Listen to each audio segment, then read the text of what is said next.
স্বামী বিবেকানন্দ সম্পর্কে বলতে গেলে স্বামী সদানন্দের একটি স্মৃতিচিত্র সবথেকে প্রথমে বলি।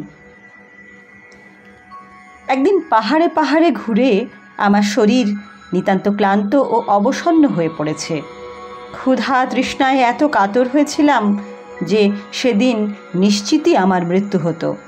কিন্তু স্বামীজির কি স্নেহ! তিনি নিজে হাতে আমায় ধরে ধরে কত দূর নিয়ে গিয়ে আমার প্রাণ রক্ষা করেছিলেন। আরেকদিন একটি পার্বত্য নদী পার হয়ে যেতে হবে। একজনের কাছ থেকে একটি ঘোড়া জোগাড় করা গেল। নদীতে দারুণ বেগ, আবার স্রোতের তলায় ভয়ঙ্কর পিছল পাথর আর নুড়ি, পা পিছলাবার আশঙ্কা পদে পদে। আর ওই খরস্রোতার মধ্যে এক পা পিছলালেই মৃত্যু অবধারিত। আমি তো দিব্যি ঘোড়ায় চড়ে চলেছি, আর স্বামীজি নিজের জীবন বিপন্ন করে সহিসের মতো আমার ঘোড়ার লাগাম ধরে ঘোড়াকে আর আমাকে সামলিয়ে নিয়ে চলেছিলেন। মাঝে মাঝে এমন কয়েকবার মনে হয়েছিল যে ঘোড়াকে বুঝি আর রাখা যাবে না, কিন্তু অসম সাহসী ছিলেন স্বামীজি। কত প্রেম আর করুণা ছিল তার বক্ষে! তার নিজের জীবনের ঝুঁকি নিয়েও ঘোড়া শুদ্ধ আমাকে পার করেছিলেন। তাঁর প্রেম ভালোবাসার কথা কি মুখে বলা যায়? তিনি প্রেমেরই অবতার ছিলেন। তাঁর সঙ্গে থাকলে মনে এতটা বল ও সাহস থাকত যে মৃত্যুকেও তুচ্ছ বোধ হতো। একদিন পাহাড়ে এক জঙ্গলের পথে চলেছি। যেতে যেতে এক জায়গায় কিছু মানুষের অস্থি পড়ে আছে দেখা গেল। আশেপাশে আবার টুকরো টুকরো গেরুয়া কাপড়ও ছিল। স্বামীজি সেই দিকে আঙুল দিয়ে দেখিয়ে আমাকে বললেন, দেখো সদানন্দ, একজন সন্ন্যাসীকে বাঘে খেয়েছে, তোমার ভয় হচ্ছে নাকি? আমি উত্তর দিয়েছিলাম, আপনি সঙ্গে থাকলে আমার কিসের ভয়? স্বামী সদানন্দের সাথে স্বামীজির এই অন্তরঙ্গতা, এই গুরু শিষ্য সম্পর্ক শুরু হয়েছিল 1888 খ্রিস্টাব্দে দ্বিতীয়ার্ধে। পরিব্রাজক স্বামীজি তখন বৃন্দাবন থেকে ঋষিকেশের পথে যাচ্ছিলেন। কেউ হয়তো হাথরাস পর্যন্ত তাকে টিকিট কেটে দিয়েছিল, তো হাথরাস স্টেশনেই তিনি ট্রেন থেকে নেমেছিলেন। নেমে স্টেশন প্ল্যাটফর্মের একটি বেঞ্চের কোণায় বসেছিলেন। কর্তব্যরত স্টেশন মাস্টার যিনি ছিলেন, মানে এই শরৎচন্দ্র গুপ্ত, তার চোখ পড়ল। অস্বাভাবিক উজ্জ্বল চোখ এবং প্রসন্ন মুখকান্তির এই সন্ন্যাসীর উপর প্রথম দর্শনেই তিনি আকৃষ্ট হয়ে গেলেন। তিনি গিয়ে জিজ্ঞেস করলেন, ক্যা মহারাজ, यहाँ पर क्यों बैठा है, जाओगे नहीं? জবাব মিলিল, হ্যাঁ হ্যাঁ যাएंगे তো জরুর। একটু সাহস পেয়ে তিনি আবার জিজ্ঞেস করলেন, তামাকু পিওগে? এবারেও নিষ্পৃহ উত্তর, হ্যাঁ পিলাও তো পিয়েঙ্গে। এরপরে শরৎচন্দ্র আরেকটু কৌতূহল ভরে জিজ্ঞেস করলেন, মহারাজ, মনে হচ্ছে আপনার বাঙালি শরীর? উত্তর এলো, এরপর তিনি বললেন, মহারাজ, মনে হচ্ছে আপনি বড় ক্ষুধার্ত। অনুগ্রহ করে আমার বাসায় চলুন, আমি সেখানে একাই থাকি। বেশ, তাই চলো। কিন্তু সেই মুহূর্তে সন্ন্যাসী বিবেকানন্দ একটি প্রশ্ন করেছিলেন, এবং সেই উত্তরটি আধ্যাত্মিক জগতের ভালোবাসার একটি অসাধারণ উদাহরণ আমার কাছে। বিবেকানন্দ জিজ্ঞেস করলেন যে, আমি তো তোমার বাড়ি যাব, কিন্তু তুমি আমাকে কি খাওয়াবে? উত্তরে তিনি একটি ফার্সি হাফেজ থেকে একটি বললেন, যার বাংলা ভাবার্থ হচ্ছে, হে প্রেয়সী, তোমায় আর কি খাওয়াবো, আমার এ সাধের কলিজাখানার কাবাব করে খাওয়াবো। উত্তর শুনে স্বামীজি তো খুব খুশি হয়েছিলেন। তার বাসায় গিয়েছিলেন এবং 3 দিন ছিলেন। তিনি যখন থাকতে শুরু করলেন, আস্তে আস্তে শরৎচন্দ্রের মনে হতে লাগলো সংসারে তার বিদ্যা, বুদ্ধি, যৌবন, সামর্থ্য, মা বাবা, ভাই বোন, সংসার, আত্মীয় পরিজন সব আছে, কিন্তু তার থেকেও যেন প্রিয়জন, আপনজন এই সন্ন্যাসী। একদিন তিনি বলেই ফেললেন স্বামীজিকে, আমার কি হবে, আপনি আমাকে সঙ্গে নিয়ে চলুন। রহস্যপ্রিয় স্বামীজি বিদ্যাসুন্দর থেকে একটি কলি গুনগুন করে উত্তর দিলেন, বিদ্যা যদি লোভিতে চাও চাঁদ মুখে ছাই মাখো, নইলে এই বেলা পথ দেখো। শরৎচন্দ্র তখন অত্যন্ত সরল ছিলেন। তিনি সঙ্গে সঙ্গে দৌড়ে গিয়ে উনুন থেকে একটু ছাই তুলে নিজের মুখে মেখে নিলেন এবং এসে আবার স্বামীজির সামনে হাজির। স্বামীজি তো হেসে আকুল, আরে দূর, তুমি মুখে ছাই মেখে এলে কেন? অপ্রস্তুত শরৎচন্দ্র উত্তর দিলেন, কেন বাবা, আপনি যে এই মাত্র মাখতে বললেন।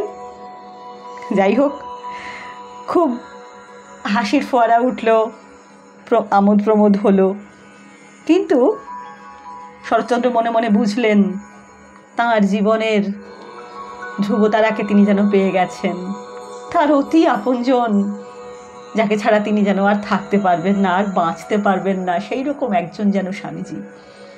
তিনি সে কথা আস্তে আস্তে বললেন স্বামীজিকে, আপনি আমাকে আপনার সঙ্গে নিন, আমি আপনার সঙ্গে আপনার পথে সন্ন্যাসী হয়ে সর্বস্ব ত্যাগ করে চলে যেতে চাই। এবার স্বামীজি তখন তাকে বললেন যে তুমি স্টেশন মাস্টারের চাকরি করো, পারবে এইখানে ভিক্ষাপাত্র হাতে দাঁড়ে দাঁড়ে ভিক্ষে করতে? তখনকার সময়ে স্টেশন মাস্টারের চাকরি একটি সম্মানের চাকরি, প্রতিপত্তি, ক্ষমতা, অর্থ, অনেকটাই সচ্ছল জীবন। সেখানে স্বামীজি তাকে এরকম অদ্ভুত শর্ত দিলেন, তিনি কিন্তু রাজি হয়ে গেলেন। তৎক্ষণাৎ স্টেশন মাস্টার শরৎ গুপ্ত রেলের কুলিদের পল্লী থেকে ভিক্ষা করে এনেছিলেন। তার সেই ভিক্ষা করে আনায় সারা জীবনের জন্য খুশি হয়ে গেলেন সন্ন্যাসী স্বামীজি, তাকে সঙ্গে নিলেন, এরপর তাকে শিষ্যত্বে নিলেন। সদানন্দ তার শিষ্য হয়ে গেলেন। এরপর দুজনে চললেন অজানার পথে। কিন্তু এখানে আরেকটি ঘটনা বলবো। সদানন্দকে নিয়ে স্বামীজি তখন ঋষিকেশে ঝাড়িতে অবস্থান করছেন, সাধন ভজনে দুজনে বেশ তন্ময় হয়েই করছেন, কিন্তু স্বামীজি তার আগে পর্যন্ত সর্ববন্ধন মুক্ত ছিলেন। একদিন হঠাৎ করে বলছেন, তুই দেখছি গুপ্ত আমার পায়ের বেড়ি হলি, আমি সব ছেড়ে একা বেড়াচ্ছি, তুই এক উৎপাত এসে জুটলি, এবার আমি নিজের ভাবে চললুম, আর এখানে নয়। সদানন্দ সেই মুহূর্তে চাল ডাল দিয়ে খিচুড়ি রান্না করছিলেন। স্বামীজি কিন্তু ওই কথাটা বলেই কম্বল কাঁধে নিয়ে, দণ্ডকমণ্ডলু হাতে নিয়ে পথে বেরিয়ে চলে গেলেন। চকিতের মধ্যে লক্ষ্মণ ঝোলার পথে তিনি অদৃশ্য হয়ে গেলেন। সদানন্দ কিংকর্তব্য বিমূঢ় হয়ে বসে রইলেন, একদম হতচকিত হয়ে বসে রইলেন, কি করবেন বুঝতে পারছেন না। উনুনের আঁচ, চাল ডাল ফুটছে ধিক ধিক করে, বুঝিবা তার বুকের ভেতরটাও তখন অমনি করে হৃৎপিণ্ডটা ফুটছিল। 3-4 ঘন্টা পর কিন্তু হঠাৎ দেখলেন সহসা কোথা থেকে স্বামীজি আবার সদানন্দের পিছনে এসে দাঁড়িয়েছেন। হ্যাঁ রে, কিছু খাওয়াতে পারিস, বড় খিদে পেয়েছে। জমাট বাঁধা কালো মেঘ ঠেলে যেমন সূর্যের প্রকাশ হয়, সদানন্দের মুখে হাসি ফুটে উঠল। বললেন, এক্ষুনি দিচ্ছি, খিচুড়ি তো বসানোই রয়েছে। স্বামীজি তখন শিষ্যকে কাছে টেনে বললেন, তুই না খেয়ে বসে আছিস? অভিমান ভরা কণ্ঠে শিষ্য তখন জবাব দিয়েছিলেন, আপনি নেই, আমি খাই কি করে?